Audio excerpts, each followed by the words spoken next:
Ele não achava que ele seria tão difícil agradá-la. Quanto mais Shane dava a Raquel, mais ressentido ele se tornava. Ele a acusava de não amá-lo. Eles tinham enormes batalhas em que eles travavam, chamando-se de várias coisas ofensivas.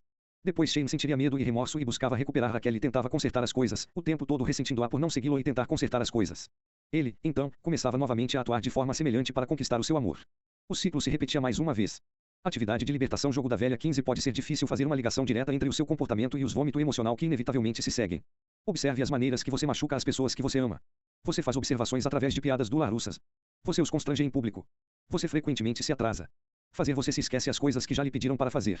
Você critica-os. Você retirar-se ou ameaçar sair. Você os deixa frustrados até explode com eles. Pergunte aos outros sobre seu vômito emocional. Esta informação pode ser difícil de ouvir e pode desencadear um ataque de vergonha, mas é uma informação importante para sair do triângulo vitimista. Tornando-se verdadeiramente egoísta. Quando comecei a escrever este livro, eu compartilhei primeiros rascunhos com os membros dos meus grupos de homens, não mais o cara bonzinho. Em uma ocasião, um membro do grupo declarou: parece que toda a ênfase do livro está em focalizar-se em si próprio. Parece realmente egoísta e egocêntrico, quando propõe-se o cara bonzinho deve apenas pensar em si mesmo e não se preocupar com mais ninguém. Mesmo embora eu não tendo a intenção de escrever não mais o cara bonzinho. Com este tema em mente, comenta este membro do grupo, continha uma importante verdade que eu ainda não tinha estado plenamente consciente até então. Desde quando os caras bonzinhos aprenderam a sacrificar-se para sobreviver, a recuperação deve centrar-se em aprender a colocar-se em primeiro lugar e fazer suas necessidades prioritárias. A maioria dos caras bonzinhos se espantam quando digo-lhes que é saudável ter necessidades e que as pessoas maduras têm suas necessidades como prioridades. Às vezes tenho que repetir esta verdade muitas vezes para que ele e ela se estabeleça dentro dos caras bonzinhos. Ter necessidades significa ser carente, e necessitados representam um bilhete só de ida para o abandono. Eu digo a caras bonzinhos, ninguém foi colocado neste planeta para atender às suas necessidades, exceto seus pais, e seu trabalho já foi feito. Eu também lembro-os que eles não foram postos neste planeta para atender às necessidades de qualquer outra pessoa, exceto de seus filhos até a fase adulta. Esta mudança de paradigma é sempre chocante para a recuperação de caras bonzinhos. A ideia de fazer as suas necessidades uma prioridade parece ser o caminho mais rápido para ser tudo o que repudiavam, mal amados e sozinhos. Sempre que eu desafio caras bonzinhos a se concentrarem em fazer as suas necessidades uma prioridade, suas respostas são bastante previsíveis. As pessoas vão ficar com raiva de mim. As pessoas vão pensar que sou egoísta. Eu vou ficar sozinho. O que aconteceria se todos vivessem assim? Eu em seguida, listo os benefícios para os caras bonzinhos e as pessoas ao seu redor. Quando eles começam a colocar-se em primeiro lugar, eles aumentaram a probabilidade de conseguir o que eles precisam e querem. Eles poderão dar realmente, dando o que as pessoas realmente precisam. Eles poderão dar sem ressentimento e expectativa. Eles tornar-se menos necessitados. Eles se tornarão mais atraentes. A maioria dos caras bonzinhos realmente gostam do último benefício na lista. Desamparados, covarde e necessitados não são atrativos em um homem. Confiança e autoconfiança. A maioria das pessoas são atraídas por homens que têm um senso de si. Colocando-se em primeiro lugar não afastar as pessoas, atrai-las. Colocar-se em primeiro lugar é essencial para obter o que se quer no amor e na vida.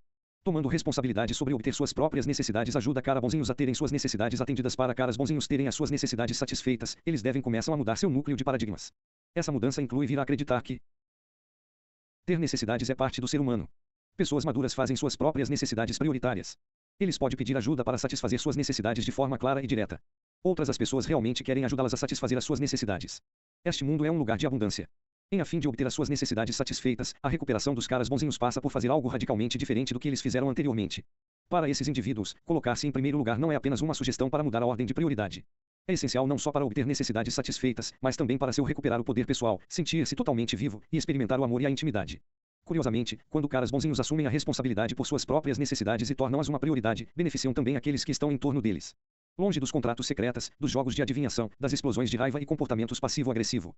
Longe da manipulação, do controle do comportamento e do ressentimento. Aprendi essa lição alguns anos atrás. A feriado estava se aproximando e os nossos filhos iam sair da cidade. Tentei planejar algum tempo com minha esposa Elizabeth, mas ela parecia ambivalente e pouco disposta a se comprometer com o que ela queria fazer. Eu me senti frustrado e coloquei meus planos em espera.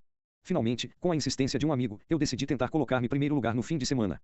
Eu fiz planos e convidei minha esposa para se juntar a mim, se ela se sentisse inclinada. Eu fiz várias coisas que eu queria, inclusive de passar algum tempo com os amigos. Como se viu, Elizabeth decidiu se juntar a mim em várias ocasiões. Na segunda-feira, ela contou-me que ela tinha apreciado o fim de semana e não queria que isso acabasse. O desafio. Em uma sessão de um dos meus grupos de homens, não mais o cara bonzinho, eu desafio cada um dos membros dos grupos a experimentar colocar-se em primeiro lugar por pelo menos uma semana. Embora o desafio crie uma ansiedade tremenda para todos os homens, cada um decidiu aceitá-la.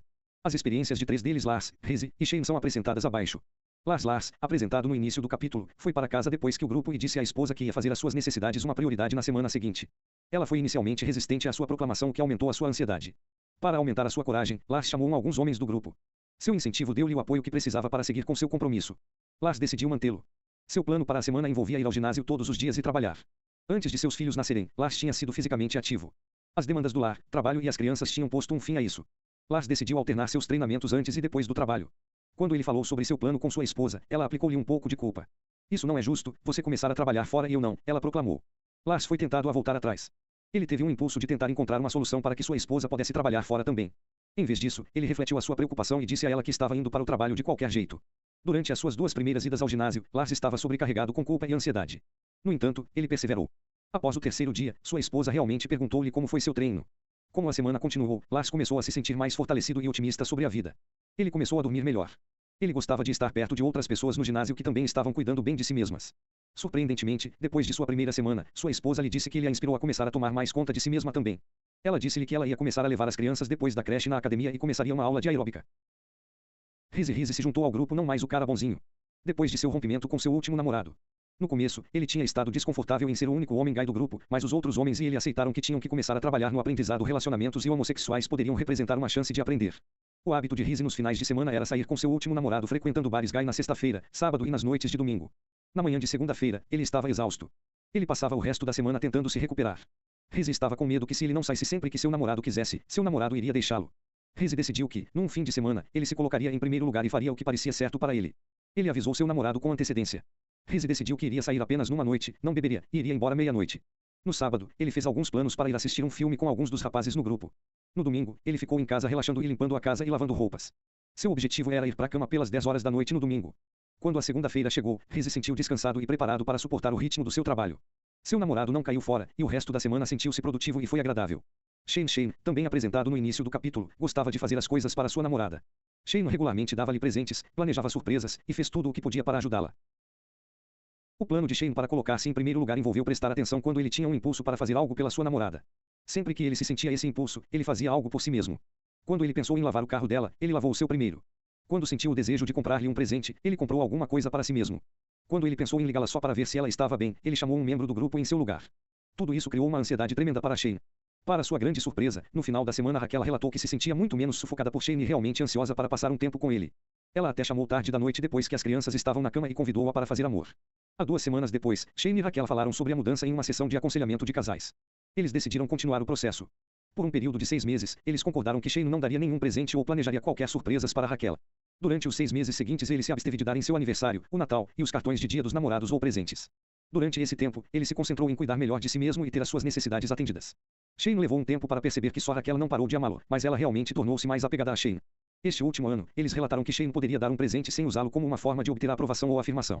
Durante este tempo, Shane também tinha aprendido que fazer suas necessidades uma prioridade tornou-o menos dependente, carente e medroso.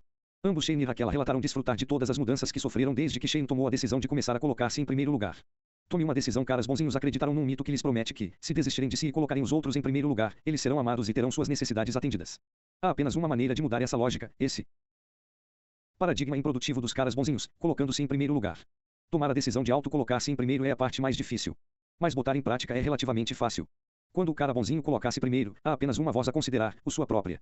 As decisões agora são feitas por um indivíduo, ao invés de por um comitê. Ele não tem mais a ler a mente, prever, ou tentar agradar a múltiplas vozes com agendas conflitantes. Ao colocar-se primeiro, todas as informações que ele precisa para tomar uma decisão é dentro de si. É isso que eu quero. Sim? Então isso é o que vou fazer. Atividade de libertação. Jogo da velha 16. Tome a decisão de colocar-se em primeiro lugar por um fim de semana ou mesmo uma semana inteira. Diga às pessoas ao seu redor o que você está fazendo. Peça a um amigo para apoiá-lo e incentivá-lo neste processo. Preste atenção à sua ansiedade inicial. Preste atenção à sua tendência a reverter para os padrões antigos.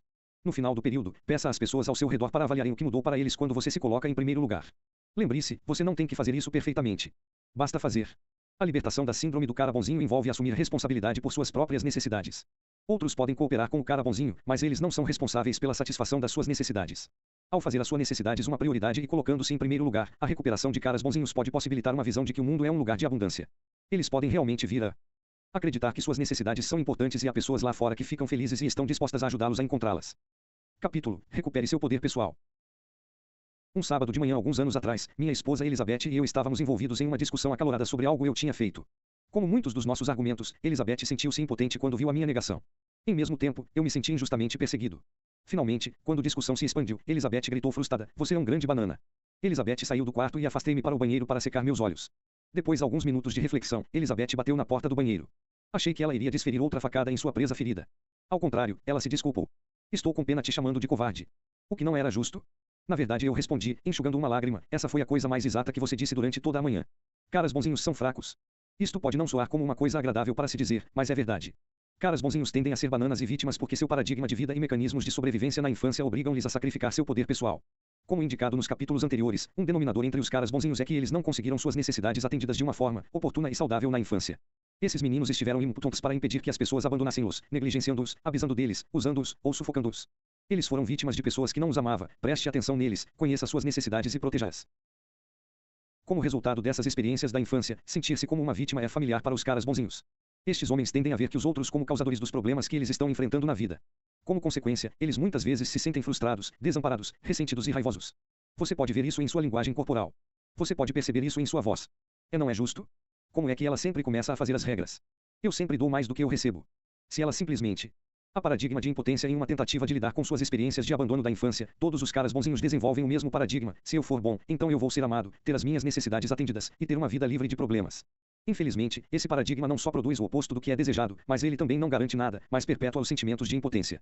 Mesmo quando os caras bonzinhos estão obcecados com a tentativa de criar coisas boas, uma vida livre de problemas, dois fatores principais impedem-os de alcançar esse objetivo.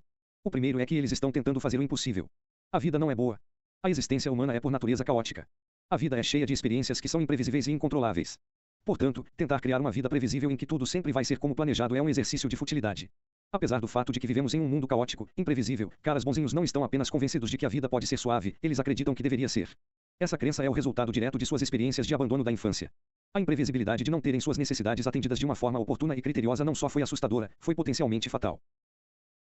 Na tentativa de lidar com a incerteza de sua infância caótica, caras bonzinhos desenvolveram um sistema de crenças de que se conseguissem fazer tudo certo, então tudo iria dar certo em suas vidas. Às vezes, esses homens também desenvolveram sistemas de crença de que sua infância foi ideal e sem problemas, o oposto da realidade, a fim de lidar com suas experiências de abandono. Estas foram todas crenças distorcidas, mas essas ilusões ajudaram estes meninos desamparados a lidar com o tumulto que estava fora do seu controle. A segunda razão pela qual caras bonzinhos nunca realizarão seu objetivo de ter uma vida suave é que eles fazem o oposto daquilo que funciona. Ao abordar situações quando adultos com mecanismos de sobrevivência que se formaram quando ainda eram ingênuos e sem poder, eles estarão seguros de que terão muito pouco sucesso na criação de qualquer coisa que se assemelhe à estabilidade em suas vidas. A dependência desses mecanismos de sobrevivência ineficazes mantém caras bonzinhos presos na memória de suas experiências de infância amedrontada e perpétua um ciclo vicioso. Quanto mais medo eles têm, mais eles usam seus mecanismos de sobrevivência da infância. Quanto mais eles usam esses mecanismos ineficazes, menos bem-sucedidos serão em negociações com as complexidades, desafios e ambiguidades da vida. Quanto menos bem-sucedidos eles são, mais eles se tornam temerosas realimentando o ciclo. Atividade de libertação. Jogo da velha 17. Olhe para a seguinte lista de formas que os caras bonzinhos tentam criar uma vida suave, livre de problemas. Anote um exemplo de como você usou cada mecanismo de enfrentamento na infância. Então, ao lado de cada um, de um exemplo de como você usa essa estratégia para tentar controlar o seu mundo na idade adulta. Observe como cada um desses comportamentos mantém você se sentindo como uma vítima impotente. Compartilhe essas informações com uma pessoa segura. Fazendo as coisas direito. Ir pelo jeito seguro. Antecipando e arrumando. Tentando não criar confusão. Sendo charmoso e atencioso. Nunca sendo problema de nenhum momento. Utilização contratos secretos. Controlador e manipulador. Cuidando e agradando. Retendo informação na fonte. Reprimindo sentimentos. Tendo certeza de que não alimenta o sentimento de outras pessoas. Evitando problemas e situações difíceis. Superando o fator banana, reivindicando o seu poder pessoal. Eu defino o poder pessoal como o espírito de uma pessoa confiante de que pode lidar com tudo o que vier. Esse tipo de poder não trata só do sucesso com o qual lida com problemas, desafios e adversidades, ele na realidade os acolhe, encara-os de frente, e é grato por eles. Poder pessoal não é a ausência do medo. Mesmo as pessoas mais poderosas têm medo.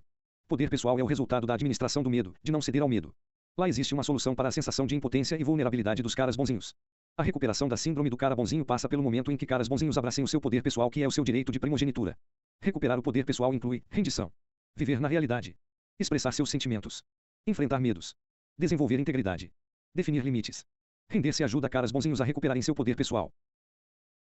Ironicamente, o aspecto mais importante de recuperar o poder pessoal e obter o que se quer no amor e na vida é se render. Rendição não significa desistir, isso significa deixar acontecer o que não se pode mudar e mudar o se que pode. Deixar acontecer não significa não se importar ou não tentar. Deixar acontecer significa deixar viver. É como abrir um punho cerrado e liberar a tensão armazenada dentro. A princípio, os dedos vão querer voltar à sua posição anterior, cerrados. A mão quase tem que ser treinada novamente para abrir e relaxar. Assim é com aprender a se render e deixar acontecer. Rendição permite a recuperação de caras bonzinhos para deixarem acontecer e responder à beleza complexidade da vida, ao invés de tentar controlá-la. Rendição permite que estes homens vejam a vida como um laboratório para o aprendizado, crescimento e criatividade. Rendição permite recuperar caras bonzinhos para que possam ver cada experiência de vida como um presente do universo para estimular o crescimento, cura e aprendizado. Em vez de perguntar, por que isso está acontecendo comigo, o de cara bonzinho recuperado pode responder aos desafios da vida, ponderando, o que eu devo aprender com esta situação. Gil exemplifica o processo de deixar acontecer. Gil chegou a um ponto de crise em seu relacionamento com sua namorada Barb. Gil havia dado início ao aconselhamento de casais com Barb para consertar o seu problema. Ele alegou que ela estava deprimida, com raiva o tempo todo, e não tinha interesse em sexo. Ele relatou que constantemente estava andando sobre ovos, tentando se certificar de que ele nunca fazia nada para aborrecê-la.